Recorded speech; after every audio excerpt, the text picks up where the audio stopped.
విజయనగరం కలెక్టరేట్లో అధికారులతో మంత్రి కొండపల్లి శ్రీనివాస్ సమీక్ష నిర్వహించారు. ఎమ్మెల్సీ బొత్స సత్యనారాయణ విమర్శలు మంత్రి ఖండించారు. వైసీపీ హయాంలో లక్షల పెన్షన్లు తొలగించారని ఆయన మండిపడ్డారు. జిల్లాలో ఏ పరిశ్రమలు తెచ్చారో చెప్పాలని మంత్రి డిమాండ్ చేశారు.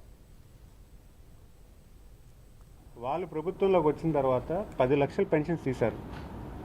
10 లక్షల మందికి పెన్షన్ తీసేసి చాలామంది పెన్షన్ అర్హత అనేది కోల్పోవడం జరిగింది. ఈ ప్రభుత్వం వచ్చిన తర్వాత ఏ పెన్షన్ కూడా తీయలేదు. ఎవరైతే వయసు రీత్యా స్వర్గస్థులు అయ్యారో వాళ్ళ పెన్షన్లు మాత్రమే పోయాయి. గతంలో వాళ్ళు 6 నెలలకి 3 లక్షల పెన్షన్స్ తీసేసి 3 లక్షల పెన్షన్స్ ఇచ్చేవారు, 2 లక్షల పెన్షన్లు ఇచ్చేవారు. గత గవర్నమెంట్లో వికలాంగుల పెన్షన్ నెంబరు సడన్గా ఎందుకు పెరిగింది?